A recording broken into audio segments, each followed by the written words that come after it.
We're here in Flint 10 years after that infamous water switch. It is hard to believe so much time has passed.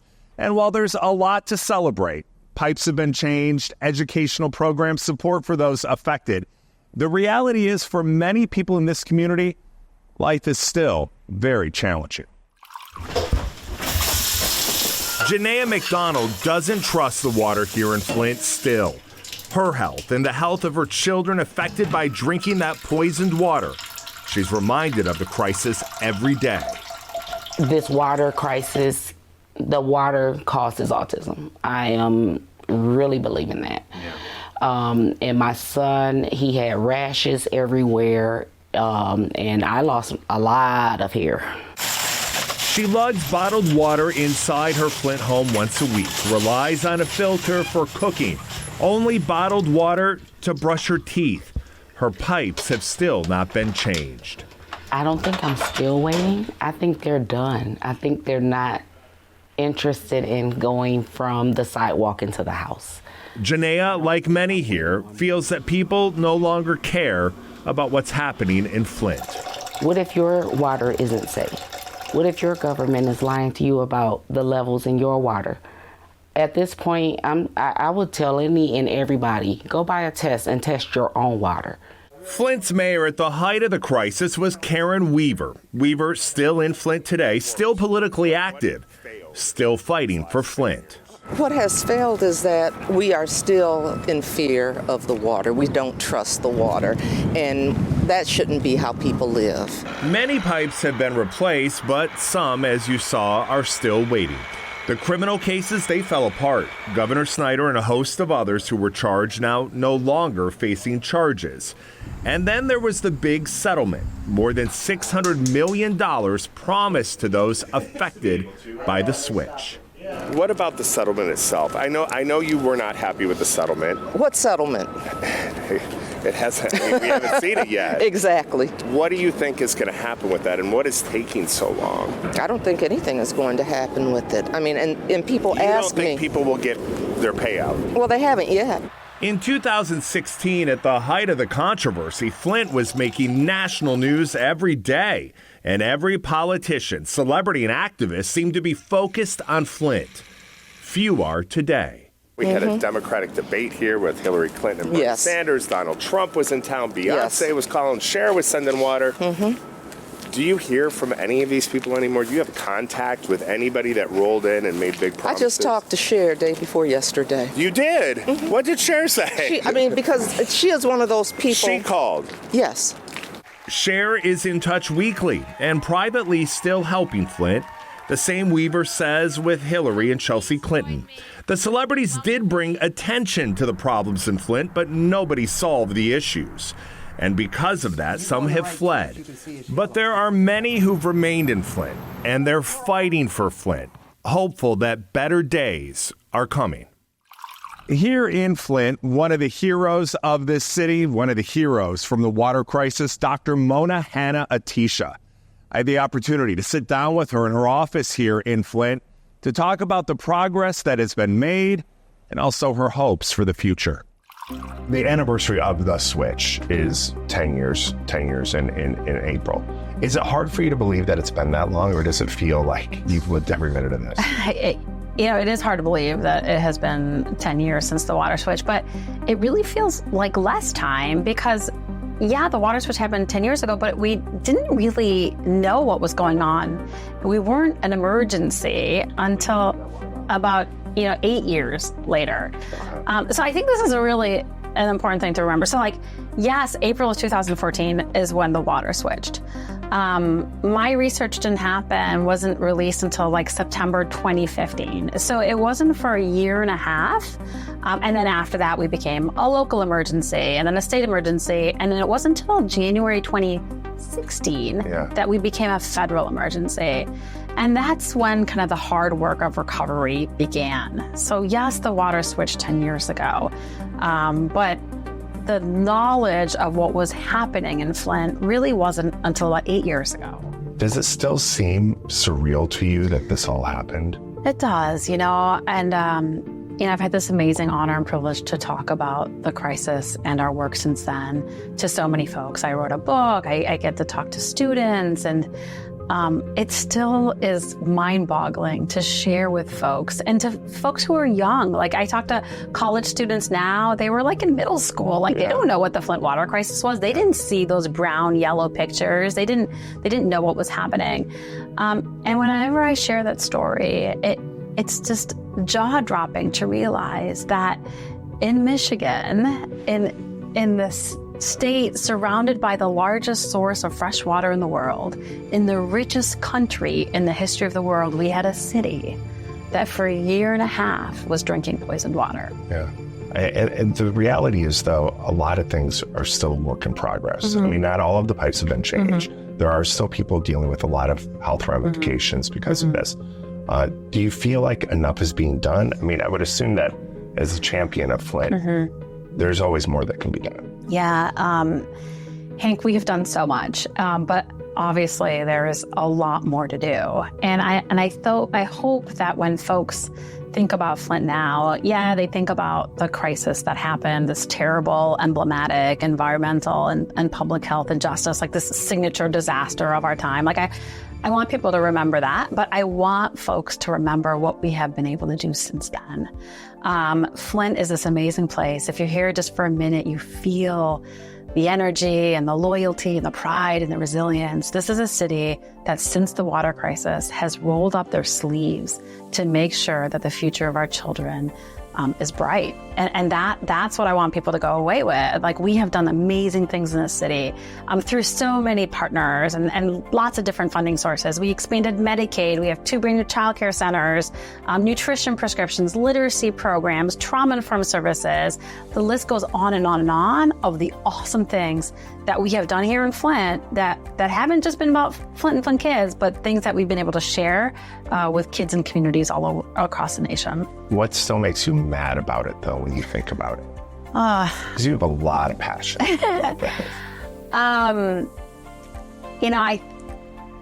What breaks my heart is that this was entirely preventable. This didn't need to happen. There's so many reasons why it happened. You really have to kind of go back to the history of Flint and we can't forget the role of emergency managers and how we had democracy taken away and how we didn't listen to science. But also, it happened because of kind of chronic disinvestment in public health and in the kind of systems that keep people healthy and our kind of lack of regard for infrastructure. And a lot of these things we're paying attention to now, and we've made really massive improvements at the local, state, and national level. But this didn't need to happen. Our water source didn't need to be changed. There were so many red flags that were ignored. Science was ignored. Amazing moms and dads and journalists and all kinds of people were ignored. So I think what breaks my heart, what makes me mad to this day, is that this could have been prevented, and it wasn't. How has your life changed as a result of all of this? I mean, it's changed in some big ways, very big ways, but we're also still here in Flint. I'm in Flint, and I am still a pediatrician, and I still, my greatest joy is still taking care of our kiddos. So that has not changed. I am grounded and will remain grounded. But there must have been some enticing offers. I mean, come on. I mean, you're Dr. Mona. You were you were the face of the person who really exposed this with, we've got letters from the president and the vice president, and you're in contact with the Clintons. I mean, there must have been opportunities where you thought to yourself, maybe I'll take this opportunity in New York or, wherever in the world. Yeah, I've said this before and I'll say it again, but our work is just beginning here. When you understand the science of lead, when you understand the science of trauma, it kind of reminds you that this is long-term work. This is not something that's going to get fixed in a year or two. This is something that really needs decades of commitment. And we've been able to do some really awesome things here. We're almost done replacing our pipes in Flint, but that has created this national ripple effect and national awareness that we need to do better in terms of drinking water. The Infrastructure Act, which I had kind of the privilege of testifying before Congress about multiple times, is the largest federal investment in water infrastructure and includes funding to replace lead pipes across the country.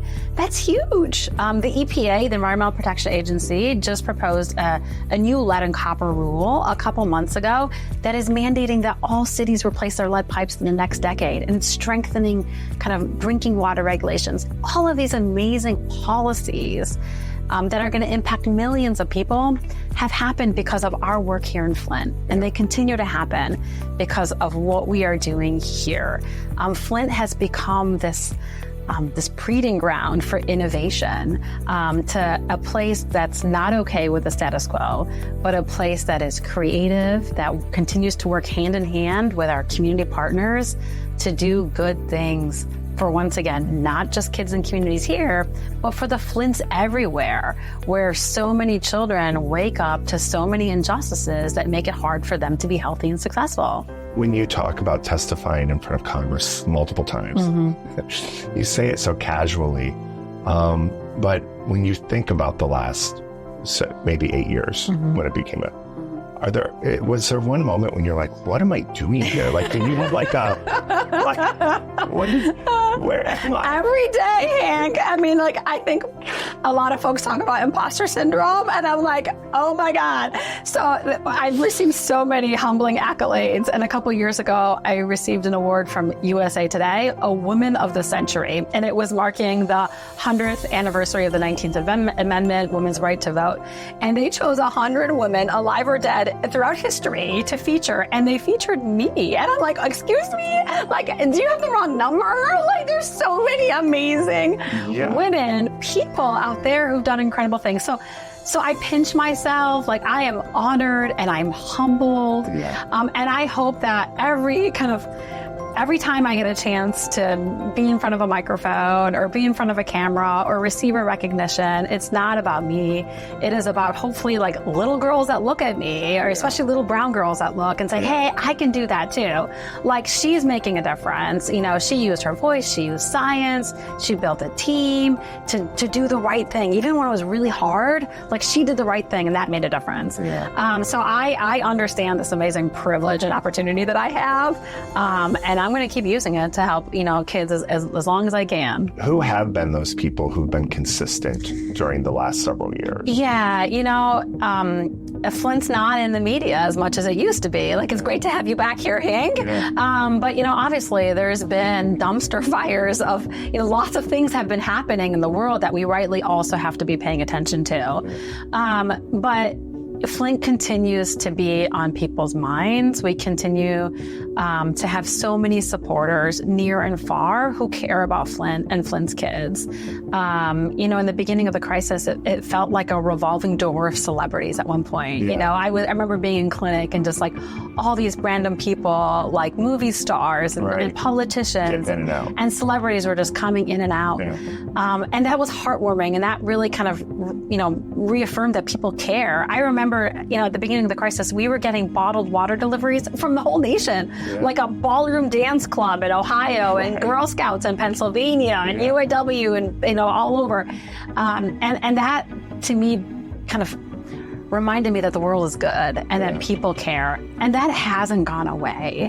Maybe not to the same degree, but people still do care. You care, you're here. So many people still care and recognize that our work in recovery is long-term work, but also recognize that Flint's story wasn't a one-off, that this is an everywhere story. This is fundamentally a story of how we're supposed to care for each other. And I think for a lot of people, this has resonated and has kind of enabled them to kind of look at the injustices in their own communities and to see what they can also do better.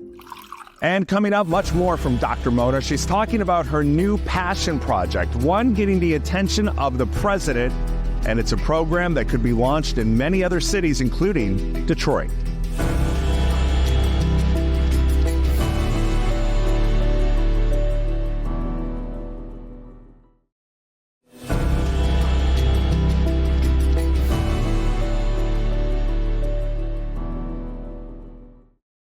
Welcome back. We continue our look here in Flint as the 10-year anniversary of that infamous water switch is approaching.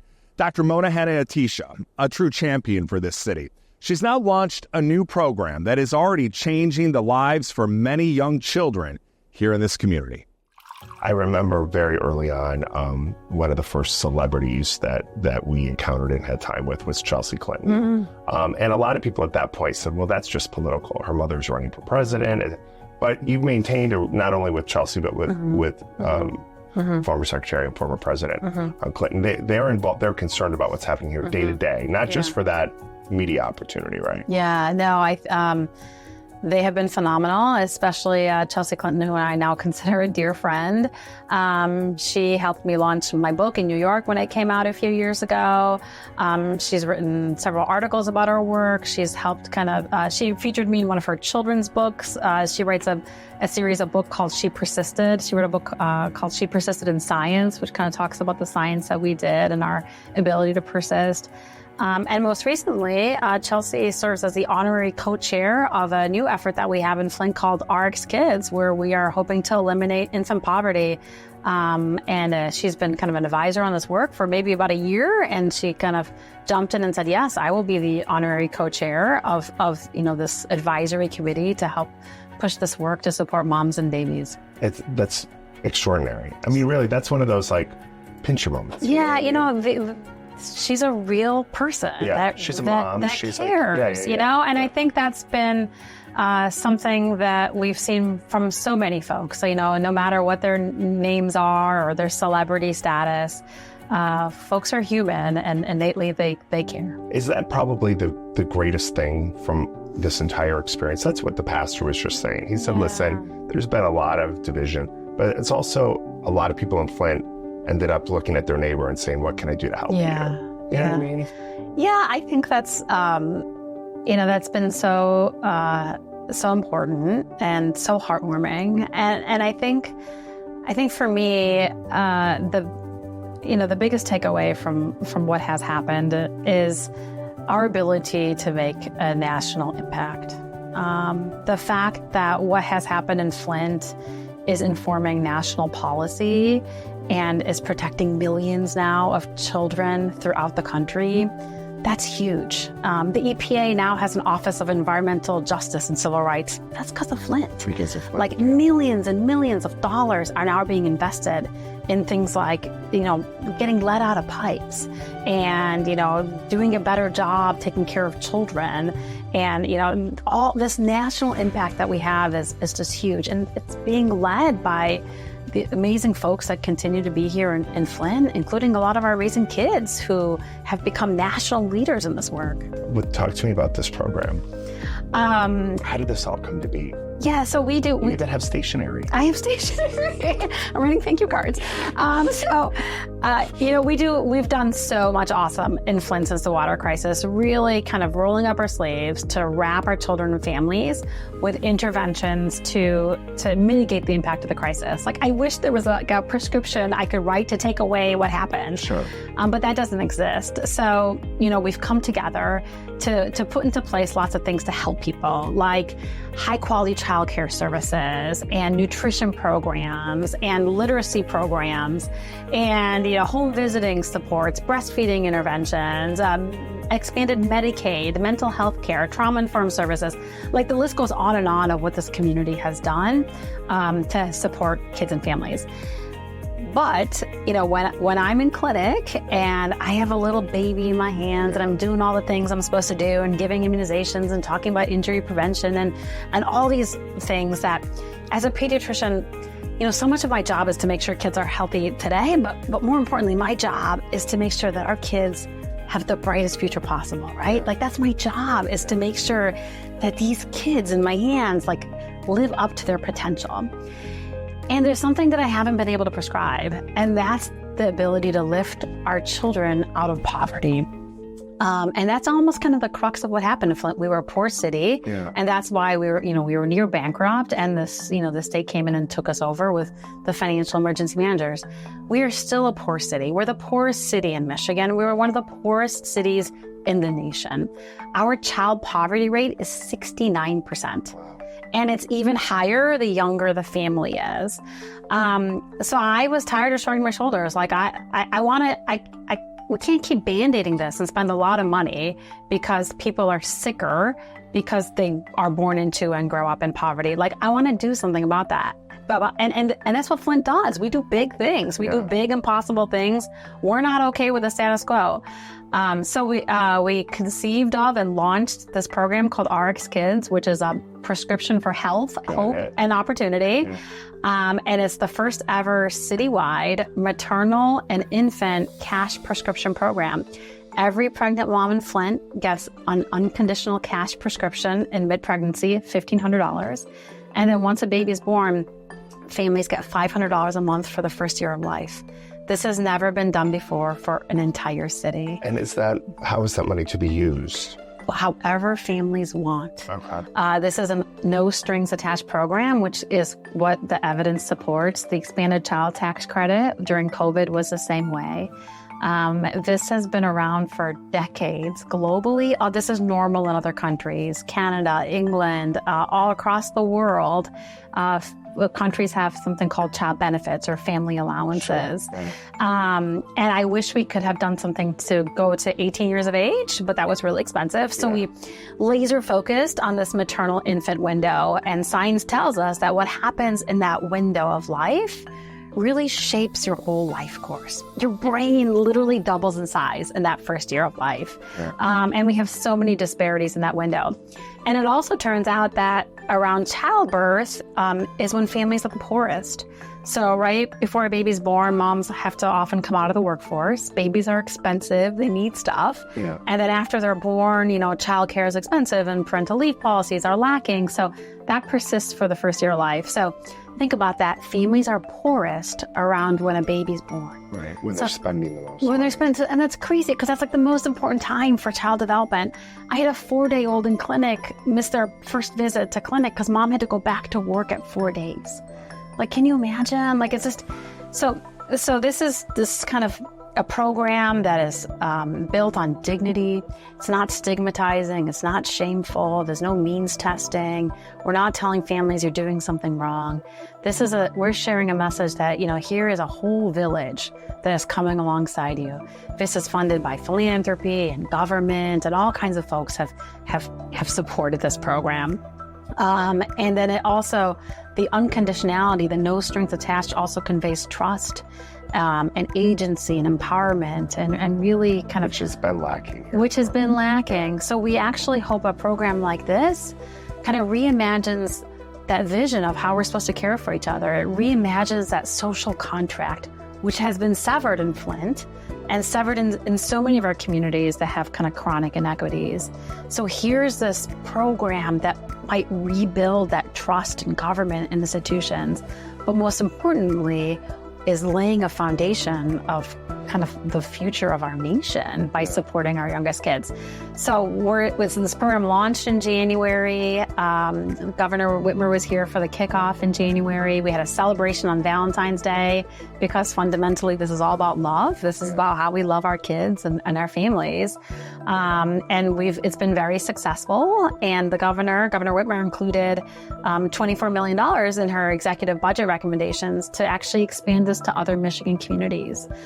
So we hope to bring RX Kids to other places in Michigan fairly soon, and including places like Detroit and even parts of the Upper Peninsula where we have a lot of kids growing up without the resources they need to be healthy and successful. The Hope Now, the program that Dr. Mona founded here in Flint, will become a model for similar programs across the country, helping millions of children across our nation. Now, coming up after the break, we're taking a look back at the key moments during the Flint water controversy, the political movers and shakers, and the controversies that kept Flint in the international headlines.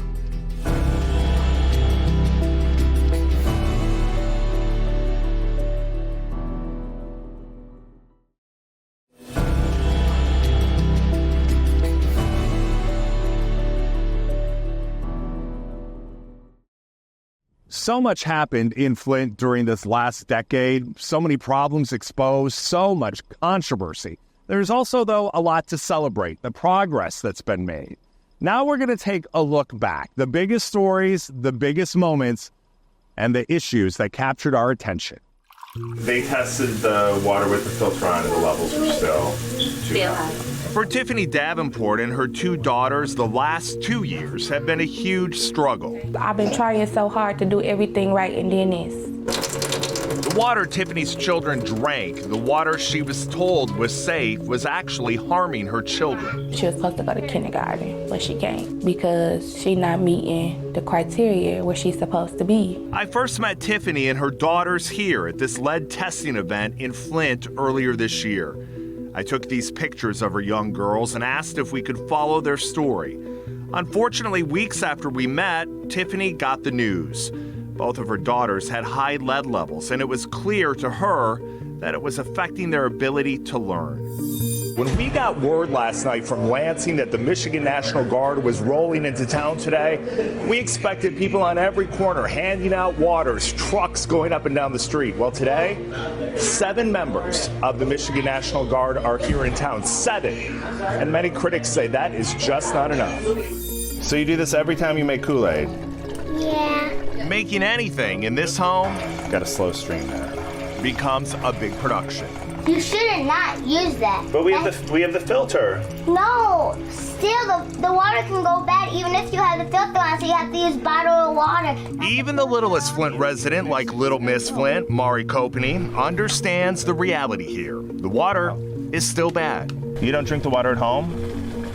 Or at We have a school? water thingy. She's smiling now, but this picture with Donald Trump snapped recently in Flint showed a much different side of Little Miss Flint. That photo went viral. This Flint church filled, politicians, celebrities, and those directly affected by this crisis coming together to talk about what's happening in Flint. When my children can't play in the bathtub or use the water fountain at school after gym class, that's a problem. When you talk about breaking this story wide open nationally, the credit does go to Maddow. I mean, she was talking about this last year when the national media was not even mentioning Flint. I'm happy to tell you that tonight, Rachel Maddow joining us live from her studios at MSNBC. Rachel, thank you for taking the time tonight. Hank, I'm super happy that you guys are doing this show tonight. It's been incredible, and it's a real honor to be with you tonight. Thanks a lot. You know, we had an opportunity, Rachel, to talk when you were here for the town hall, which was really a great opportunity to bring people together. I'm curious to know, once you left and made your way back home, were there particular images, were there interviews, were there interactions with people that really stuck with you after you left Flint? Oh, that's an interesting question. Well, obviously, there's stuff that I saw in Flint and things that I learned there and people who I talked to that drove additional reporting, particularly on some really, gritty, granular questions about replacing lead pipes in Flint and things like that. Some of what informed our later reporting on that story, just since I've been back at home, was stuff that I learned on the ground there. But I think the thing that stuck with me most as a person was just standing in a living room at a family's house in Flint and learning from them for the first time after we've been talking for a while that they had had one door-to-door visit since this crisis happened in Flint. It'd been almost 2 years that they've been living with this. They'd had one door-to-door visit where somebody came by and dropped them off some water. And I realized, wow, at the national level, we've been reporting that door-to-door water delivery started in Flint. What we missed is the fact that it happened once and then it stopped. And it was for show, and it wasn't to actually fix the problem. And realizing that, seeing that in terms of its day-to-day impact on these folks' lives, it just... I can still barely process it, but it affected me pretty deeply. Do you understand the message that sends to the people of Flint? The people of Flint look at this and say employees with the state are being charged with manslaughter, and they're still on the payroll. They're still in these positions that the Attorney General of this state says caused death in that community. The Attorney General said that. Let's see what the courts say. And one of the key figures in our reporting during the last decade, well, it involved former Flint Mayor Karen Weaver. Coming up, a one-on-one conversation with Weaver, a very candid and frank conversation about the past and the future of Flint.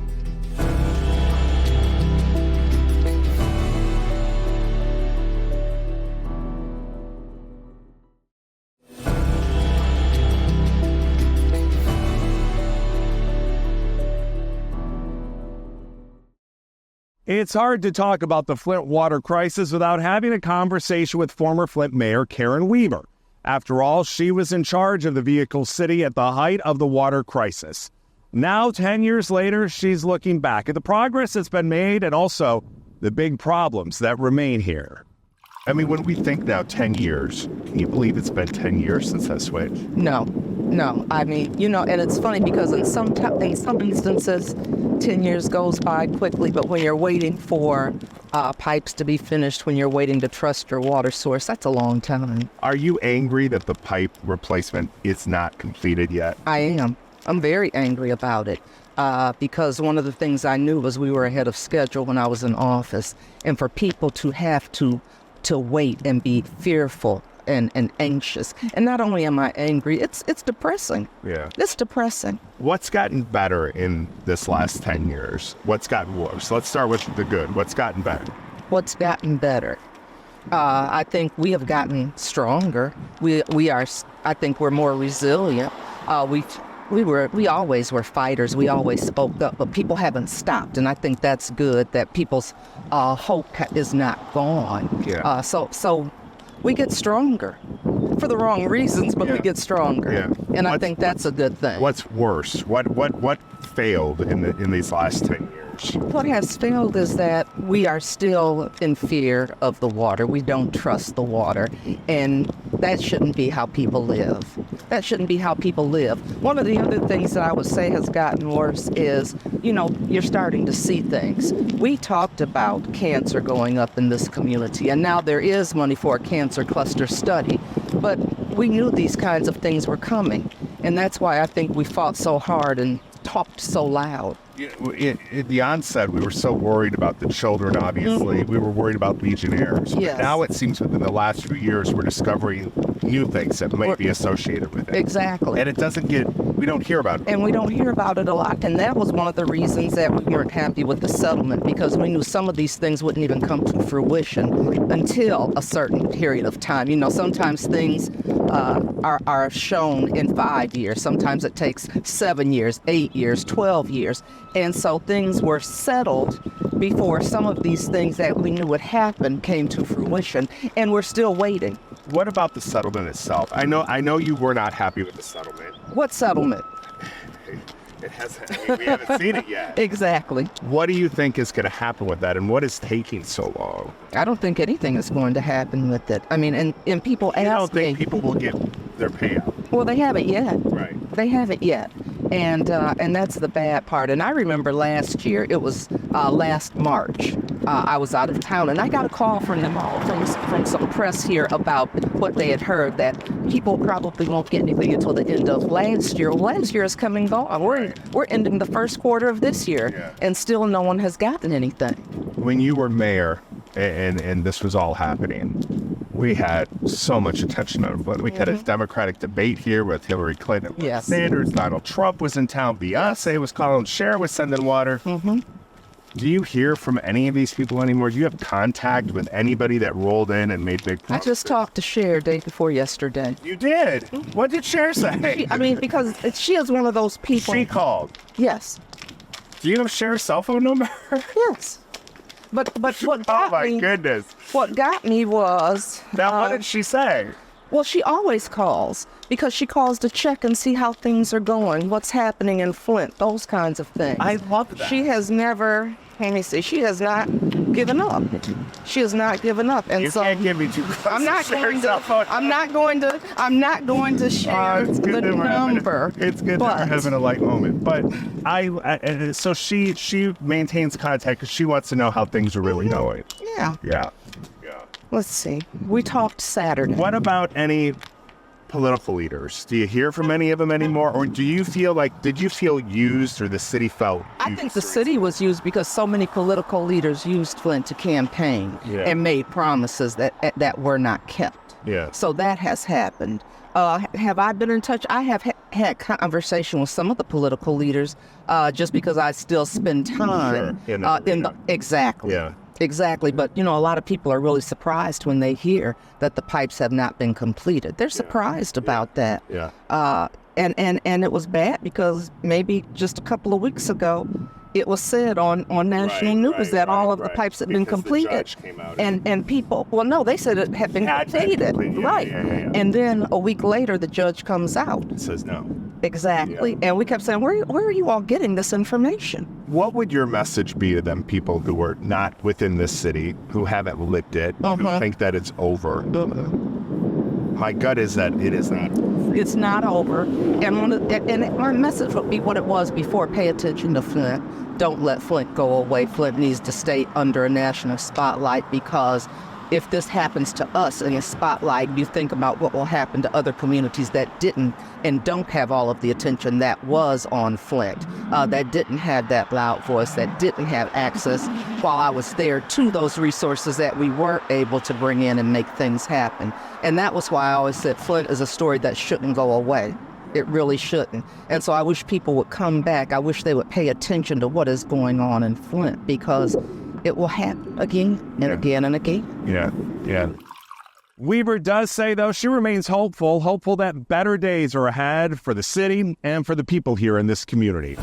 For one local pastor, it's all about keeping the faith, working to uplift his parishioners during these incredibly challenging times. You'll hear his story coming right up.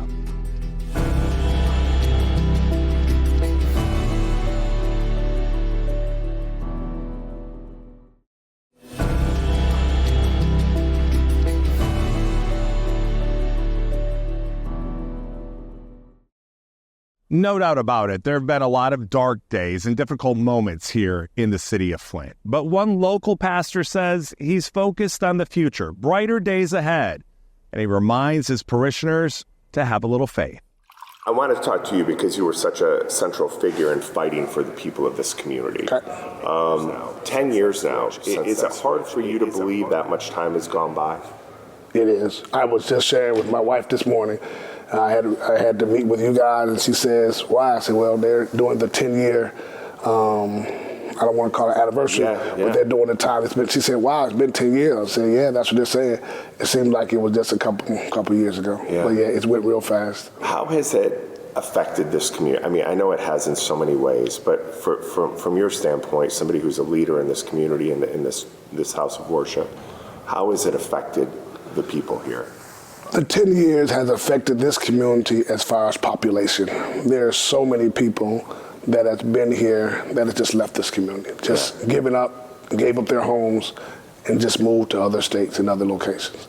So that's been the biggest thing that I've seen, is that the population has just changed tremendously. How distressing is that for you? It's very distressing. You know, you make friends, you have longtime friends, and then all of a sudden they're leaving. Not that you lose friendship, but they're leaving an area where you used to have lunch with them or have breakfast with them, but now they're gone. So it's always difficult. Your membership goes down. I think I could say most churches in this community, population numbers, parishioners are down. We don't have the numbers that we had before. Most of our churches used to be full of folks. Not anymore. The population has declined here tremendously. Do you think because of what happened and the way people were treated, it made them question their faith, or made them question why they weren't getting the help that they needed? Well, I don't think they question their faith as much as they question this community in reference to political leadership. Yeah. When you have political leadership that tell you the water is okay, and you find out that it wasn't, not so bad that it wasn't because you knew in your own mind that it was bad, but when you find out they just flat out lied to you. It's time for me to get out of this state and out of this system to where people care. Your political leaders care more about the people than they do about dollars. And they made that decision to not be honest with this community, and we're still suffering because of it. As a leader of this church and a faith-based man, then how do you get people to trust again? It's difficult. Yeah. It's not the easiest task. I was talking earlier before you guys came in. It's not about merit, but it's His mercy. And because it's His mercy, we got to put our faith and trust in Him, because He trusted us long before we knew or trusted Him. The scripture reminds us that while we were yet in sin, Christ died for all of our sins. So He cares so much about us. It's that we must begin to have faith and trust Him.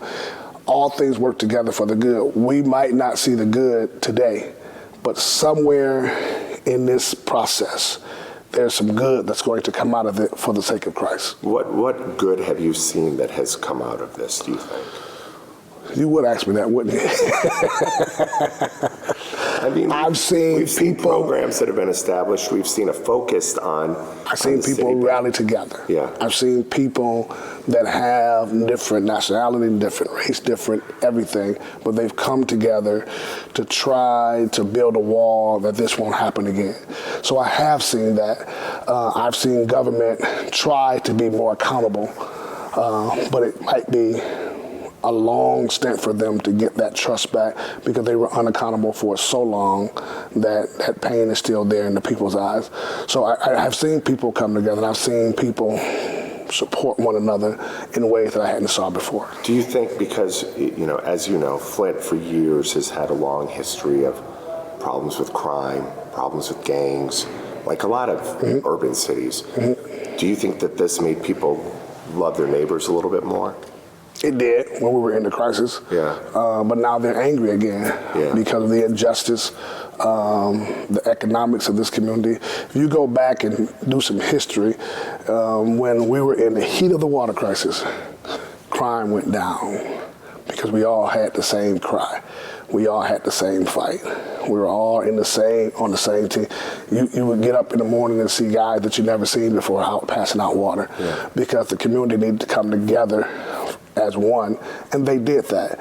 But then they went back to sleep and got back up and said, wait a minute, I'm still not benefiting, and we haven't been made whole. If this community had have got a real shot in the arm with economics, with, I'm not gonna say, they haven't invested any, but with more investment in the community, not just jobs, but meaningful jobs that people can go to work and work 8 hours and feed their families and take care of their families.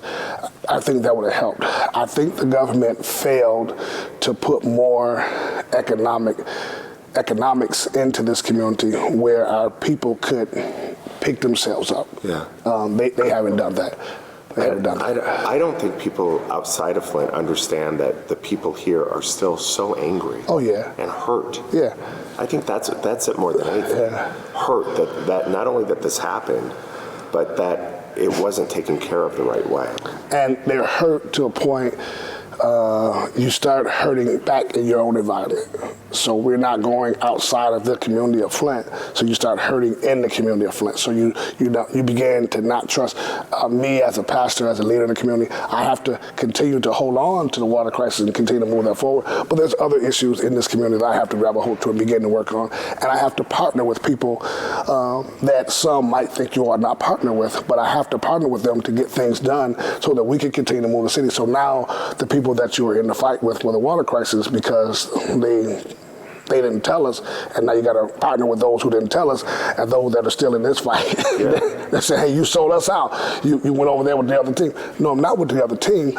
We still have to move forward. Yeah. And they haven't put the two together that we still have to move our community forward. And Flint's not moving forward. I would think it's made even what you do even harder because now you're kind of the man in the middle. It is. You're trying to bring these. And both sides, you become targets for both sides. Yeah. If you don't partner, you become a left out target. If you stay over here and you decide to partner and you come over here and partner, now over here it's called you a sellout. So it's a real hard juggle. Yeah. Is it? Do you think it's so much anger and fuel to the fire because nobody has been held criminally responsible for what happened? I think that has a lot to do with it, but I have a different stance. My position was that I didn't ever think that they really did a thorough investigation to hold the right people accountable. The right people should have been held accountable, and that didn't happen. There were people that were held accountable that some should have been and some shouldn't have been. But at the end of the day, nobody has been held accountable to this date. So that does make folks angry about it because people got poisoned, people died. So there was almost some type of, I'm trying to think of the charge, it should be involuntary manslaughter. Yeah. But nothing. Yeah. Nothing. And then it makes you wonder, as the guy from the EPA said, was Flint worth going out on a limb for?